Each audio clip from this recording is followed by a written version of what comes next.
Do you need more people to come to your organization's meetings, events, and rallies? Of course you do. We urgently need more people to step up and show up so that we can win what we're fighting for in our movements for justice. How to get more people at your events? I have 10 tips for you. Welcome to the Base Building for Power YouTube channel. We're an international training organization. I'm your host, Harley Augustino. Our goal is really to get as much free and accessible training to as many people as possible. You can help us by liking, subscribing, and commenting. Check out the description for more trainings and opportunities, as well as access to a PDF of this training today. 10 tips to get more people to show up.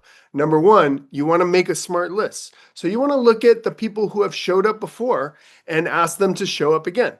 Also, making a list of your personal friends, personal contacts is always the best. Also, when you make a list, don't forget the top volunteers in your organization.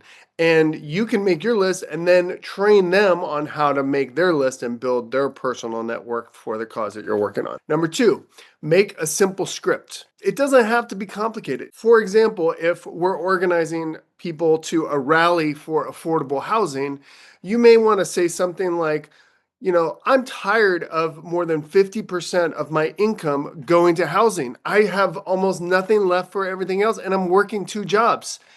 What do you think? Does this affect you? And if the person agrees, then you have a simple step. This is why I'm asking you to join me for this rally. I'm going to be there. Can I count on you to join me?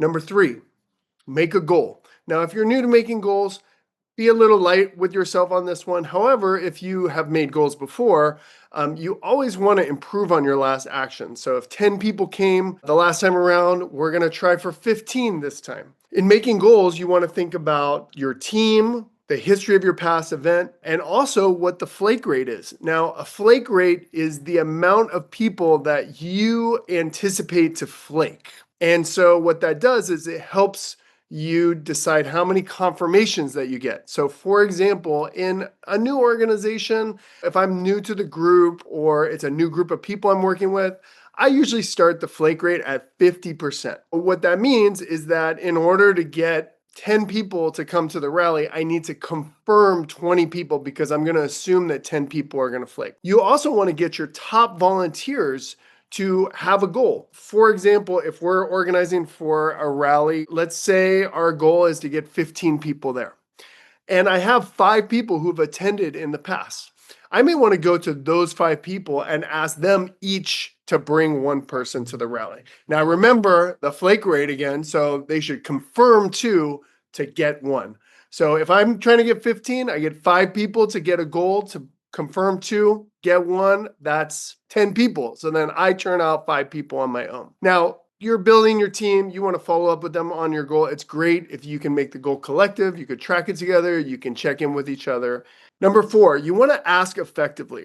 Your time is really valuable. So you want to use your time in the ways that are going to be the most effective to get people to step up. For example, I always like to start with the most positive people first, partly because I may not get to the rest of the list if it's big, so I want to start with the most positive folks. In person is always best. So look at your calendar. If you have a birthday party with 20 of your family members coming, that would be a great time to talk to them about coming to the affordable housing rally.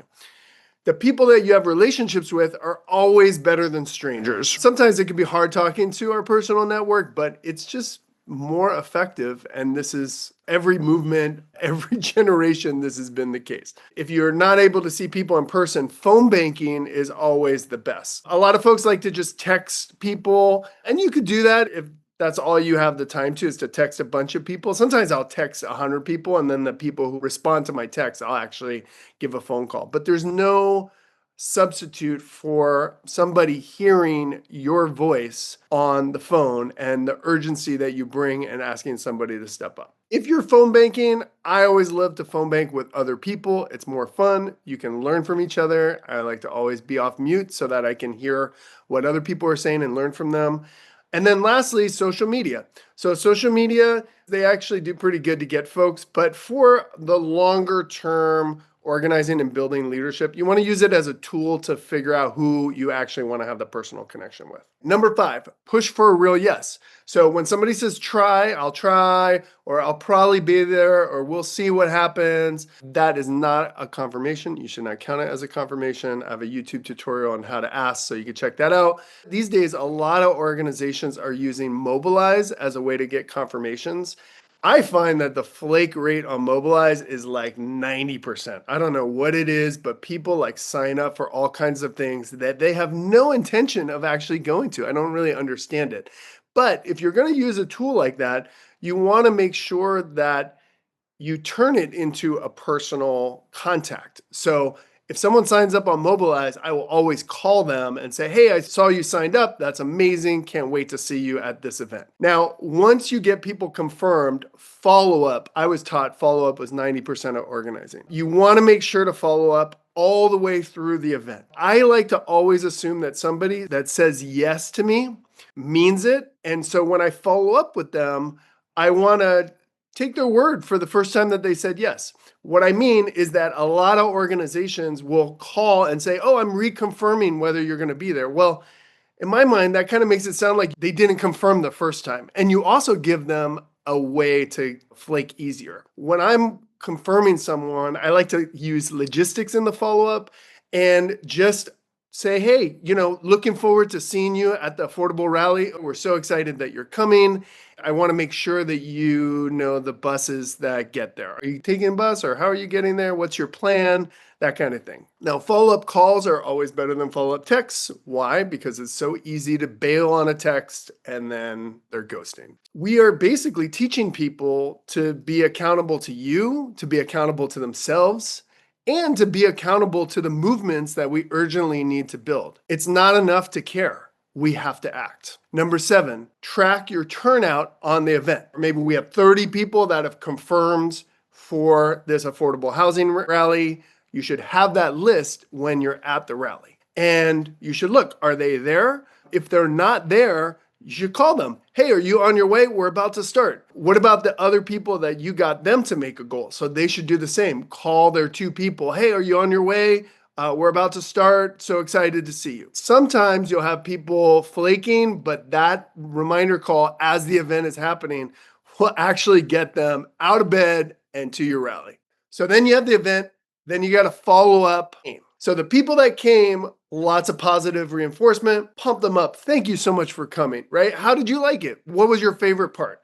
And then you always want to make sure that you have a next step for them right away. Maybe there's another meeting, or there's a rally, or you just want to have a one-on-one with them to get deeper about the issue and talk more about their commitment. Now, there's also the people that didn't come. So remember when I was talking about the 50% flake rate, if you want to decrease that flake rate and have more people come that are confirmed, you have to hold the people accountable who said that they would come and didn't show up. So if I don't have much of a relationship with them, or it's their first time, I'm going to be pretty light with the accountability. I might say something like, oh, we missed you. What happened? Is everything okay?